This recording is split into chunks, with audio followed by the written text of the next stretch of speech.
Hey, what's up, everybody? It's Jaquita Reed with HerSpace On Cue, and this is the first episode of the season, okay? I am so excited for you guys to be here, and I am so excited to launch HerSpace On Cue, as this is something so near and dear to me because, as you guys know, I love working with women. I love creating spaces for women to thrive, to commune, to talk, to just relate to each other, to empower each other, and to feel empowered. And so this space that I've created, HerSpace On Cue, is for storytelling and for the women who want to share their stories to be seen and to feel so powerful in sharing them. And it is my hope that through them sharing their story, that you also feel inspired, you also feel touched, and that you also feel seen.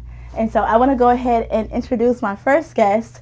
This person is someone so special to me. This is literally like a legacy type thing, right? Like, this is so powerful. And so I want to introduce you guys to, she's not only a mom to me, but she's an author, she's a writer, she's a film producer, she's a film writer, maker, okay? She's an amazing mom and an amazing woman.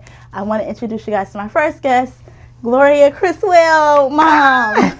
Thank you. Hey, baby. Hey, Mama. Oh, my God. I'm so proud of you. Thank you so much for having me. No, yes. Thank you for coming. Thank you. Oh, my God. This is so wonderful. Oh, my God. Yes, absolutely. Well, thank you. you. Well, you were one of the people whom inspired me to do HerSpace and to start and to launch. And you called me. You are so great. Oh, my God. You called me one night. I think you was fed up with whatever process you was going through. Oh, yeah. And you was like, listen, I want to be your first guest because I am over this and I've been through. I do remember that. And so, that was enough for me to be like, okay, you're right. I do need to create this space because that's exactly what I want it to be. I want people women specifically, whom don't feel like they have a space to be seen, a space to share their stories. I want it for them to be able to do that. And not, because sometimes it's just only celebrities, that we see. Exactly, yes. And it's like, we all got a story. Exactly. And we appreciate you. Yeah, absolutely. When you first introduced to me HerSpace, I was so proud of you, not just as a mother, but as a woman. Yeah. Because HerSpace is just, the name by itself is just, it's brilliant. Thank you. And I think that you are doing a wonderful thing. And, not saying this because you are my daughter. Yeah. I'm saying this just because you're my daughter. I'm saying this because this is true. You are a wonderful, intelligent, beautiful young lady, and I've seen how you have risen from just being that little girl and where you at now, and I thank you. And I know this is going to go far. And like I said, being a woman, this is what we need. We need a space where we can come and talk and speak and have a voice. And thank you for creating this for us. Thank you, babe. Okay, cool. So let's jump into it. Let's get into this. So, of course, I've been knowing you for, 35 years as your daughter.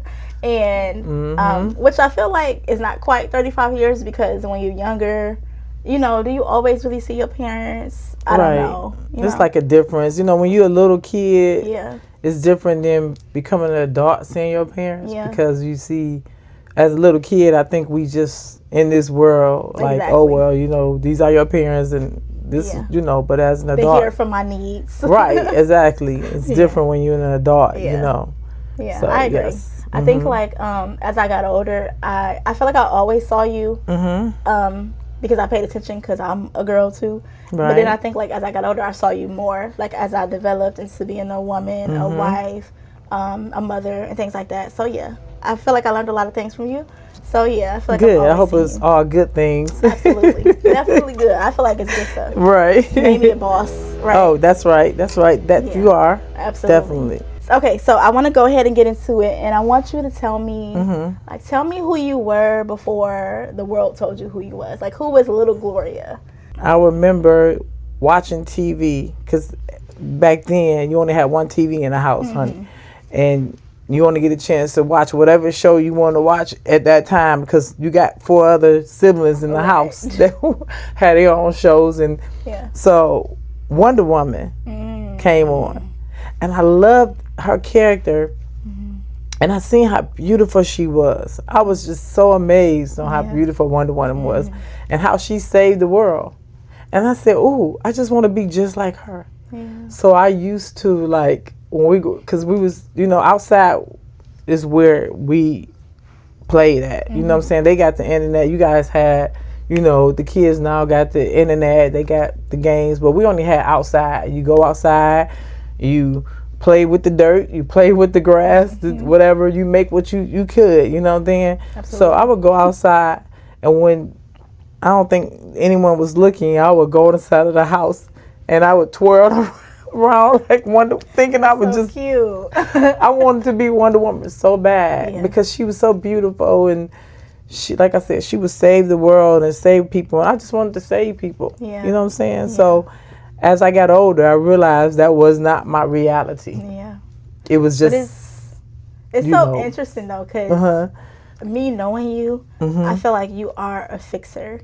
You are a savior. I feel like you are very loyal to the people around you. Thank you. And that's probably sometimes to a fault, because definitely. Sometimes it's like, okay, mama, like, you don't need to do all of that. You don't need to get that. You don't need to say that. Yeah. But I do feel like you are always trying to save people, or you are always an advocate to make sure, like, if somebody's being mistreated or done wrong, for you don't go for that. So in some way, maybe that was what was in you, and Wonder Woman, you like, oh yes, that's me. That's me. Yes, yeah. I still love Wonder Woman. I always still thinking like maybe one day I can just twirl around and save the world. But yes, right. But after becoming a wife and a mother, hey, I felt like that's what I need to save. Then, like, just my children is where I need to be at. So absolutely. So then, aside from being Wonder Woman, wanting to be Wonder Woman when you were a kid, what else did you want to be when you grew up? Like, what did you want to be? I wanted to be a model. I wanted to be a model so bad. I would see, like, Tyra Banks. I wanted to be in the presence of other models. So I went up there to this place. I'm sorry, I cannot think of the place. Okay. The place where they had the models come in, you go model. And I asked my father, I said, well, I want to go there because I want to become a model. And he wanted me to come so bad. He wanted me to go be a model. Wow. But unfortunately, we couldn't afford it. Yeah. And so as time went on, my dreams started, dissolving as far as me being a model. So I ended up, just letting it go. Yeah. But I always wanted to be a model. Absolutely. I did. Because I was tall. You know what I'm saying? And I was at that time slim. And, so I wanted to be a model. And I think that, after a while, I realized that I couldn't, that's something that didn't happen. And I was okay with it, you know, because, hey, life goes on, It's interesting because I remember in high school, I was doing that program and you put me in there. Remember we went to that, what was it? It was like an audition. And I did it a few times, but then I didn't go through with it. But that was cool. Yeah. Yeah, I'm sure that was probably like, oh, okay, because you jumped on it. Like, put her in it. She want to do it, cool beans. Right, exactly. Yeah. Of course, I always want you guys, my children, to do things that, especially if it's something you really want to do, I'm going to jump on it. You know me, so yes. Yeah, you definitely do. You've always been very supportive of what we wanted to do. So yes, thank you. Okay, so you mentioned that you grew up with illiterate parents who couldn't read or write. How did that impact you? What did that mean to you? Seeing my parents not being able to read and write, illiterate, I noticed that they missed out on a lot of things in life as far as like enjoying their own lives. And because of that, I felt, somewhat uncomfortable with being able to, tell people about my parents, about their ability to, teach us things. I remember one time my father, and this one time he says to me, he was like, well, I can't read and write, so therefore I'm not going anywhere with you guys that has something to do with I got to pick up a book or anything like that because he was embarrassed. So as time went on, I seen my father. My father taught himself how to read. You remember your grandfather had this big old hooked on phonics. He ordered hooked on phonics. Yes. And I seen my dad actually sit there and he taught himself how to read. Wow. And before he passed away a couple of years ago, he actually went back to school and got his GED. Wow. Wow. And I'm sorry, I'm getting emotional. Okay. And he told me, he said, there was so many times as we was growing up how he wanted to take us to restaurants. But he said, It's okay. I'm sorry. He said he couldn't read the menu. And he was too embarrassed to take us to any restaurant because he didn't know how to read the menu. And because I used to be so angry at him because I used to be like, why we never go anywhere to restaurants and things like that. And he finally told me, this is maybe about a year before he passed away, that the reason why he never took us anywhere is because he did not know how to read. And he didn't want to go to a restaurant or places to where he had to read something because it was embarrassing. And it touched my heart so hard. And I was like, wow, now I understand. Absolutely. Now I understand, you know. Absolutely. It was hard on them, you know. And I used to judge my parents so much growing up because I thought they just didn't care. And it wasn't that they didn't care. It's just that they didn't know how to. You know what I'm saying? They didn't have the you know, the skills, you know, to do the things that we wanted them to do, you know. So, it was hard. Absolutely. I feel like through hearing you talk about your dad, which is my granddad, right? I mean, to me, it lets me know exactly where you get your strength from, because and your perseverance, right? Because having parents who couldn't read or write, and then seeing what that was like for you as a child, but then also your dad taught himself how to read. Yes. Like at an age, because I was around, so when he started, so he has to be, how old was he at that time? Oh, he was probably in his 40s then. Yeah, absolutely. My father, he never really kept a job because I guess because of the fact that he did, but he was a strong man with his hands. He used to build so many different things. He called himself, you know, he had his work in the garage. Remember back when he used to work in the garage? Absolutely. And he'd go and he'd take stuff and he'd take it to the junkyard and all. And he, you know, he was a very unique man. You know what I'm saying? He had his own way of thinking. You know, people looked at him as illiterate, but they didn't mess with him. They gave him his respect. Absolutely. You know what I'm saying? Right. Definitely. They respected that man, and I know why. Absolutely. Because he didn't, he demanded, you know what I'm saying, respect, and he got it. Absolutely. Absolutely. Yes. I just think that that's a story of resilience. Yes. You know, to be able to teach yourself how to read at 40-something years old. And then for you and your journey, you know, having parents who couldn't read or write, but you going on to create and do all the things that you have done, which we're going to get into a little bit later, but like just you being who you are and achieving all the things that you've achieved, and you being the person in your family who like everybody come to solve their problems, to help them with this, to help them with that. That's amazing. Ooh. Like that in itself is amazing. Yes. It really is. I never thought that I would, you know, take on that task, you know, to have everyone in the family come and depend on me. So that's something that I had to get strength from. Yeah, you know? But it's so interesting because we talk about you finding your voice, right? You being able to, like, because you talked about having a speech impediment or having issues with your speech growing up. Yes. And so tell me a little bit about how that impacted you. Like, okay, so you have parents who can't read or write.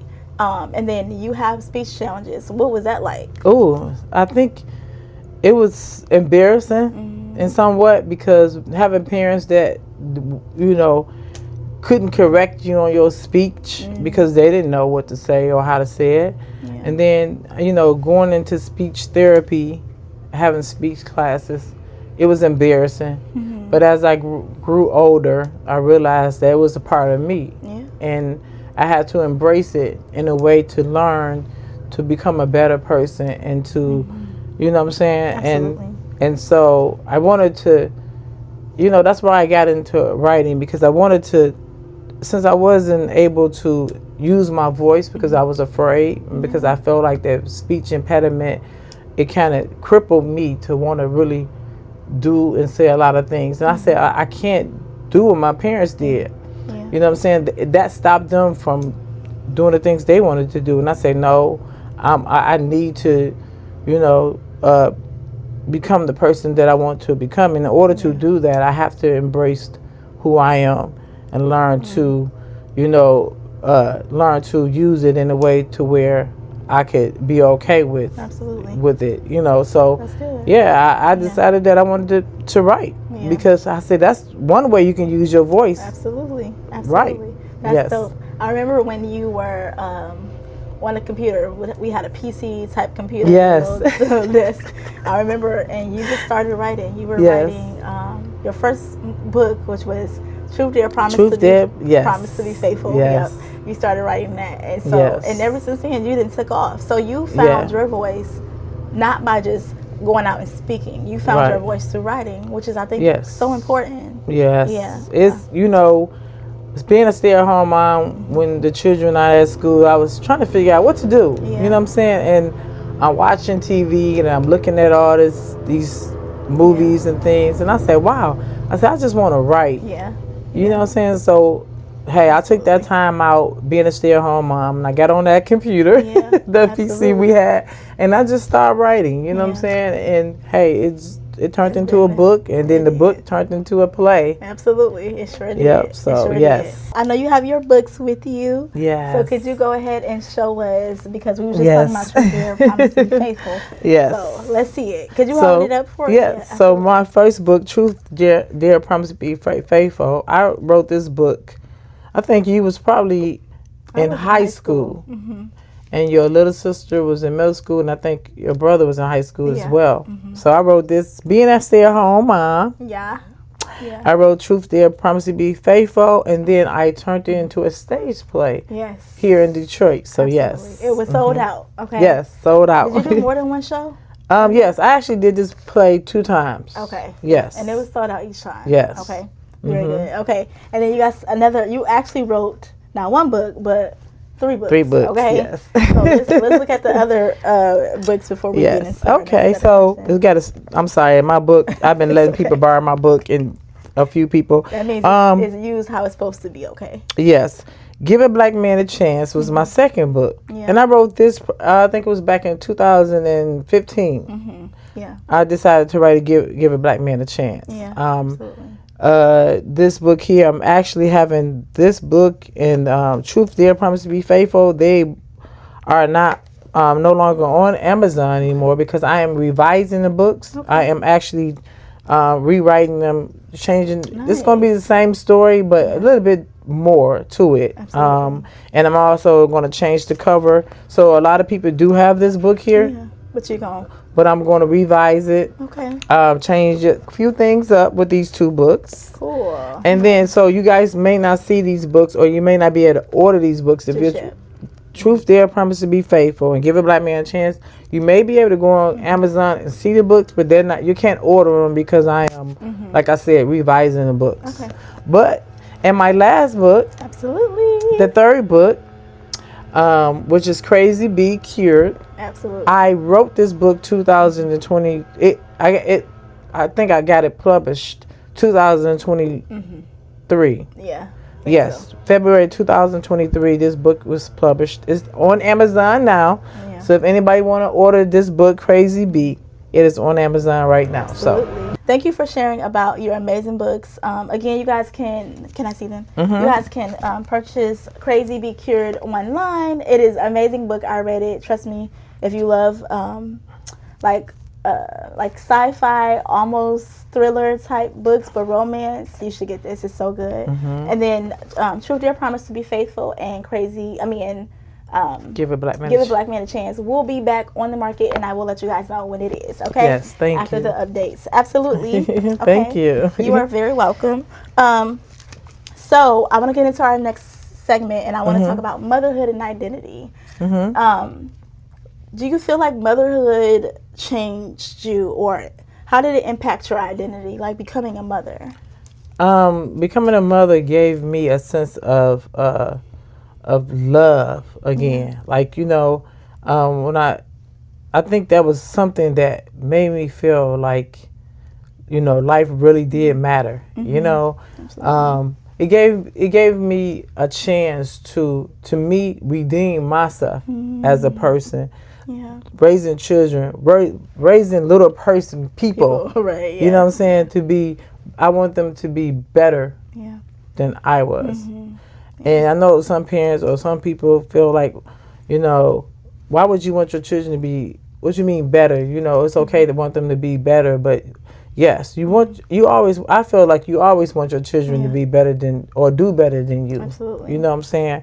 And so I think, you know, that was one of the most important things to me, is to raise my children to do better than me. And to see the little, you know, people running around, my little babies, y'all, you know, to me, I felt like God gave me another chance.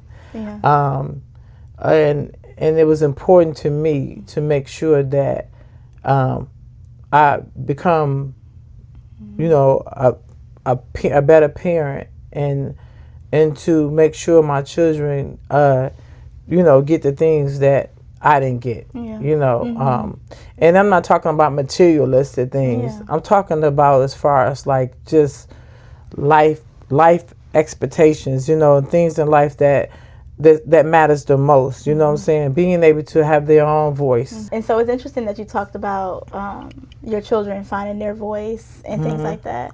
Do you feel like, because I mean, for as long as I've been on this earth, you've always been a protector. You've always been a person whom I feel like, for me, it's interesting that we're talking about voice, because I feel like for me, and like finding my voice, I had to experience that too. I had to go through that. And it wasn't because I wasn't silenced, and because I was silenced, and it wasn't because I couldn't speak. Right. I just think that I don't know. That was just the type of child I was. Right. And so as I gotten older, I had to find my voice. And then, you know, I created blogs. I created Voice for Her, created HerSpace On Cue. Yes. Just different things. But it's interesting that we talk about that, because when you think about your own journey, and when I think about you being a mom, you spoke up for us all the time, right? Like, you always stood on business when it came to us. And it never failed. There was never ever a time I could tell you something and you're going to be like, oh, okay. Oh, well, nah, we going to go. We going to go see about it. Oh, no, we're going to talk, okay? Absolutely. Hey, they may not understand everything I'm saying, but they're going to know what I'm talking about. Absolutely, Do you feel like you had that as a child? Do you feel like your parents spoke up for you, or is that something that you wanted more of? I felt like, you know, at that time they did what they had to do as far as parents, because of what they was taught. You know, I think back then it was children was to be seen and not heard. And I think, you know, because we was not able to have that voice to say what we wanted to say, a lot of times we just got kicked to the side, you know, like, no, you know. I think that's probably one of the issues we had as far as growing up, is not being able to be heard. And it's not that I fought my parents, because I think that that's just something that back then, that's how it was, you know, with growing up. You couldn't say a lot of things like the kids say these days. I mean, some of the stuff the children say, I'm like, I wouldn't say that even now, but they do it. But, you know, I think that may be one of the reasons why when I speak of we, my siblings, we didn't have that voice too, is because we was not able to, we wasn't granted that, you know, growing up. Absolutely. So, yeah. I imagine, you know, as you said, with your dad not having, feeling like confident and being able to speak and read and write and stuff. I imagine that played a barrier too, you know, that played a role. And being able to protect y'all in that way, or to speak up for y'all, or to, obviously to give you that voice. I think sometimes we have to have experienced that ourselves. And then like how you said, because you didn't have that, you wanted to make sure that we had that. You wanted to make sure that you showed up for us. And so it's interesting how life worked, right? Yes. Do you feel like you ever lost yourself being a mom? Like, did you lose a sense of your identity? Like, because at what age did you start to find your voice? And then do you feel like being a mom made you lose some of that in some way? I don't feel like being a mom made me lose it. I think just saying that, okay, I'm a mother first, and I'm gonna speak up for my children, but I still felt as if I was missing something. You know what I'm saying? Yeah. Especially when it came to be around like the public people, friends, and I wanted to be careful what I say. I was afraid to say certain things because I was afraid it may not come out right. I was afraid that people may take it the wrong way or just judge me on what I say. Like, that there kind of gave me that shy, kind of let me not say what I really want to say thing. Absolutely.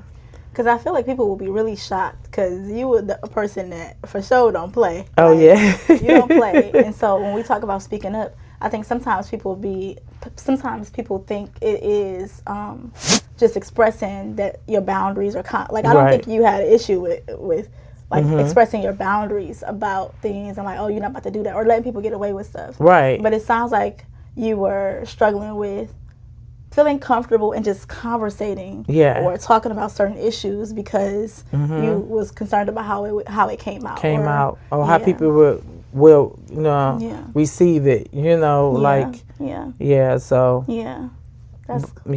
But I've learned one thing growing up, and then also even to this day, you know what I'm saying, I've learned that if you continue to keep things inside, if you just don't take that chance, it would never come, you know? And so, like now, I was afraid to do this because I'm like, oh my God, my speech impediment would get me to the point where I'm tongue-tied, And because growing up, my dad used to always say to me, because I have a couple aunties who's very tongue-tied. I love my aunties, don't get me wrong. And I remember growing up, I used to tease them like, "Ooh, she don't know how to talk."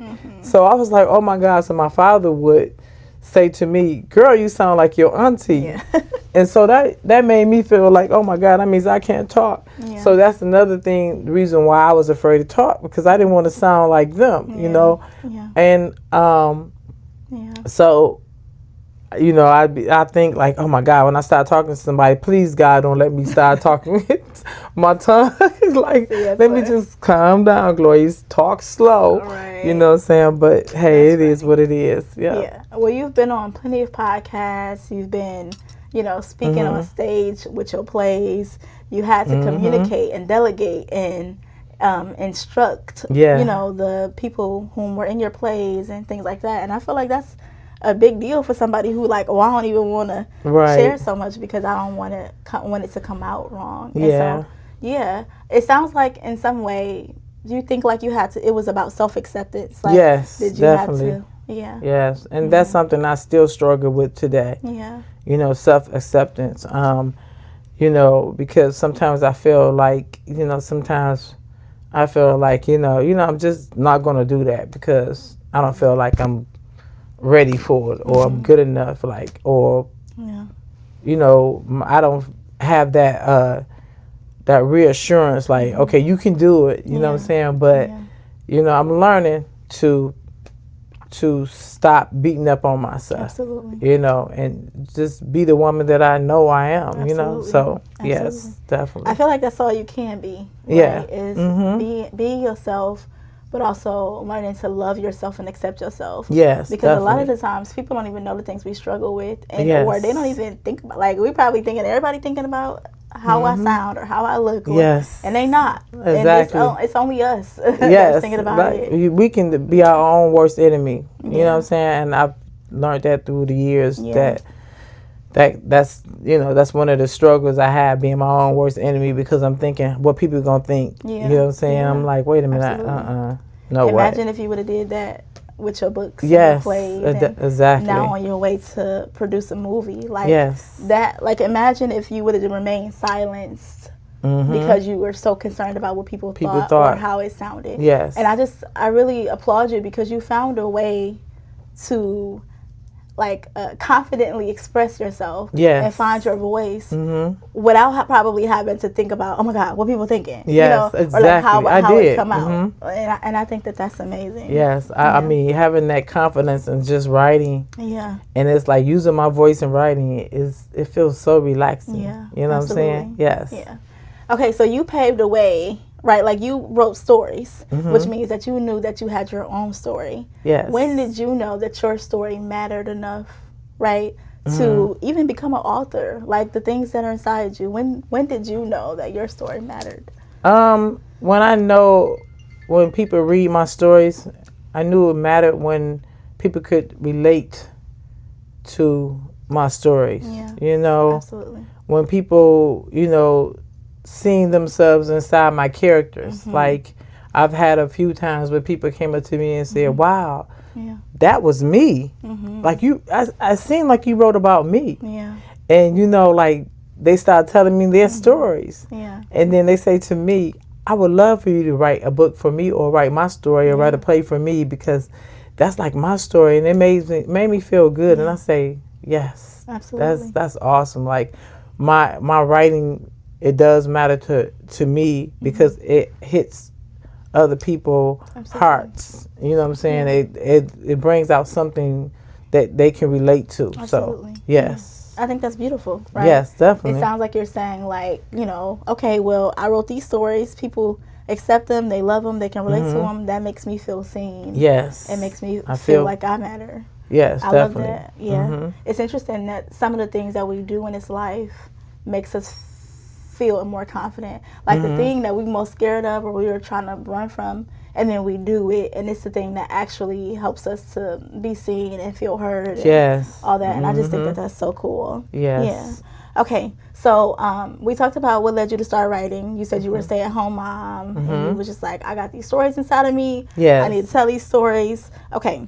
In what way? I guess we kind of already asked this, but like, in what way does writing help you reclaim your voice? Like, being able to have the abilities to write different characters. Absolutely. That's is awesome. It makes me feel good, and just having that control over, writing and using my voice into writing and what I want to say. Absolutely. And how I wanted the characters to flow with what they needed to say to get to the next scene and all. I like that. That's cool. That's yes. pretty cool. What do you hope people feel when they, read your books, when they go see your screenplays, when they go watch your movies? What do you hope that they feel?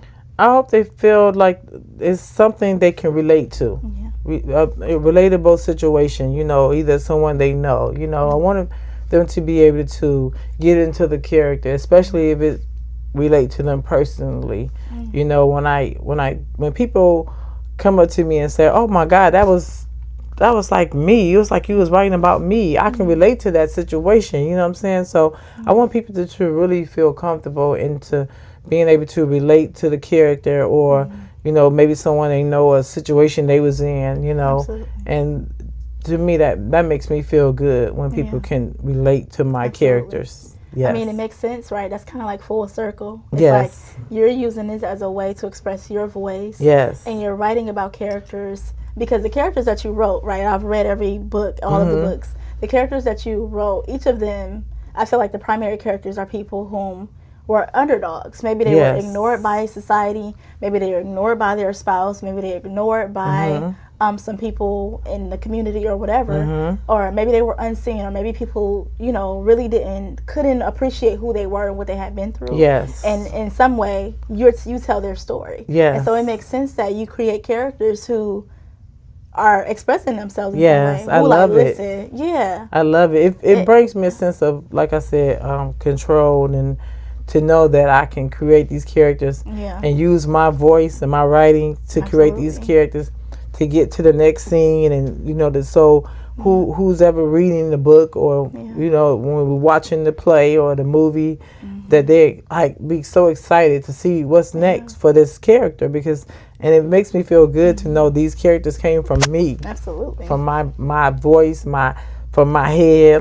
It feels good, so absolutely. Yes, definitely. You definitely write and express yourself in a way that I feel like makes sense for your purpose in this life, right? Thank you. Okay, what do you feel like is your biggest challenge about being a writer? Because, you know, I can only imagine that it's a journey. Yes. So what do you feel like is your biggest challenge about being a writer? I think it's, you know, I think one of my biggest challenges is just doing better. You like, you know, you write one book, you write one play or a movie, and you want it to be good. You want it to people to like it. You want it to make sense. You know, you want people to enjoy it. And I think that's one of the biggest, hardest things about writing is writing something that people can enjoy. People want to like. People want to say, you know, that was great. I wanted some more. Absolutely. You know what I'm saying? And so far, so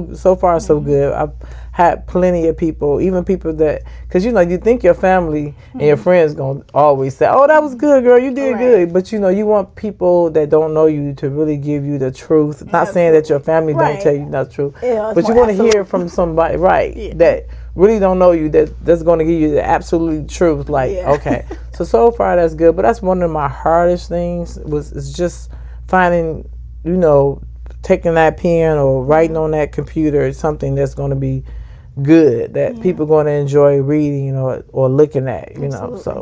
So I want to ask you, if you, what would you say if you had a chance to speak to little Gloria, right? What would you say to her? What would you want her to know about, you know, what her life becomes and who she becomes? Right. I think if I could go back and look at myself and, you know, and I would say it's okay to not be perfect. It's okay to have flaws. It's okay to love yourself. You know what I'm saying? And I would let her know that she is loved, and that she is someone. She's somebody. She has purpose. That's what I would tell my younger self. Wow. Definitely. That makes me a little emotional. Right. Yes, me too. I want to cry just thinking about it. Like, it's like I'm telling myself that now, I'm looking back at my past, looking back at that little girl that was on the bed crying because, you know, I wanted to do something and couldn't do it. Or whatever the situation was, being a little girl and being sad or whatever. I wanted to, you know, I can look back at her and tell her, you have a purpose, you know? Absolutely. Yes. Absolutely. I feel like, you know, the books that you created, the products that you created, the plays, the movies, I feel like that's your version of HerSpace, right? Yes. What does that mean to you? And I feel like I know we've asked kind of this question in different ways, but what does that feel like to have your own HerSpace and the things that you created? I think I feel safe. Safe. I feel safe because I'm able to be me without anybody judging me. I'm able to, you know, do the things that I want to do without being afraid to. You know what I'm saying? I have that, you know, I feel like I'm in a safe space. Absolutely. To where I can get loose and I can write. And when I'm on my computer in HerSpace, in my space, absolutely, I can, you know, get to writing and creating these characters. And then I'm talking to myself like, yes, you did this and you that. And, you know, and I'm laughing because it's funny. And then I'm into the point to where I can actually create these characters and I can get into the character as I write, right? As I write these characters, I'm getting into the characters, right? And I feel good and I feel safe because I'm doing something that I love to do. Absolutely. And it's wonderful and it feels good, you know. It feels good. So yes, definitely. I love that. I love that so much. Yes. It's beautiful to feel safe, especially in spaces that you create. Yes. And I feel like, you know, through me seeing you write, become a writer, evolve as a writer, branching out, and you have these big dreams of things that you want to do. Can you tell us too about what's next for you? Like, what is your dreams at this point? My dreams, like I said, we did these books and plays. Now I'm getting into the movies. Yeah. I really want to, you know, get into the movies aspects of writing. I'm excited for that. I just want to see, you know, my dreams come true. I want to be able to see that, to allow the people that love me, like my children, my grandchildren. I want to leave this legacy to especially to my grandchildren and my great grandchildren and great on, to say, my grandmother, she was my Gigi, because that's what they call me, Gigi, was a writer. You know what I'm saying? She did things that, I wanted them to be able to have that that space to where if that's what they want to do, what I'm saying, they can say they can do it. Yeah. And don't be afraid to whatever their dreams are to do it. And so I just want to go from being a little bit that little girl that was afraid to use her voice. Now she's a screenwriter. Wow. She's doing bigger things. Wow. Yes. Okay. That's my dreams. Yes. Okay. Something I really wanted to fulfill. Yes.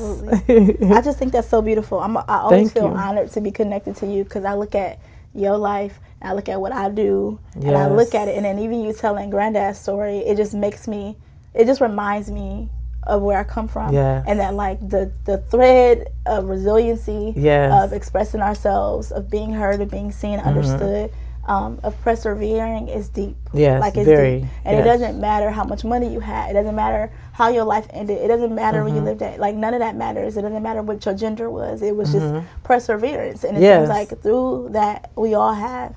And I'm so honored to be a part of that legacy of perseverance and resiliency and finding voices, because that's all what I'm all about. And giving space for other people to share their voice and speak it. Okay. Yes. My next question is, what are you still becoming? Like, who are you still becoming? What are you still becoming? I can say, man, that's a good question. You always want to say, okay, I did this, but now I'm better. Absolutely. So I want to be a better writer, a better woman of God, a better person, just all in all, like a better grandma, Gigi, just all of that stuff. Grandma. Yes. No, I love that. I wanted to mention too, because you mentioned something about your grandkids to be able to know that they can do what they wanted to do. Ayana mentioned the other day that she wanted to be a writer. She was like, okay, it's like 4 things I want to do. I want to be a this, and I want to be a writer. And this was the first time she said that. And so I thought that was so cool. And I always had a dream of being a writer. And hopefully one day that translates too, because I would love to write TV shows and stuff like that. I believe but you could do it, and you're already doing it. Look at you. Trying to do this. Oh my God. You are my, I just want to say to you, you are my inspiration. Oh, thank you. I'm serious, and I'm not just saying this because I'm your mother. You are my inspiration. I have seen you do so many things that made me a proud mother.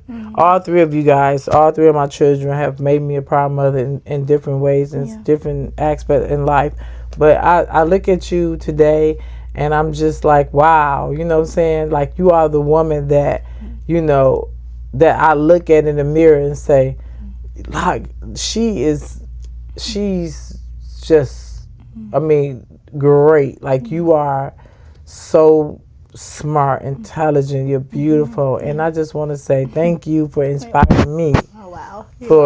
I think that's one of the things that makes me want to write, because I look at you and you inspire me to keep going. You know what I'm saying? You always giving me good views. You're always telling me, you always there for me and helping me out, and I just want to thank you so much for all of that. Thank you. Welcome. Of course. I appreciate that. It's the least I can do. You gave me life.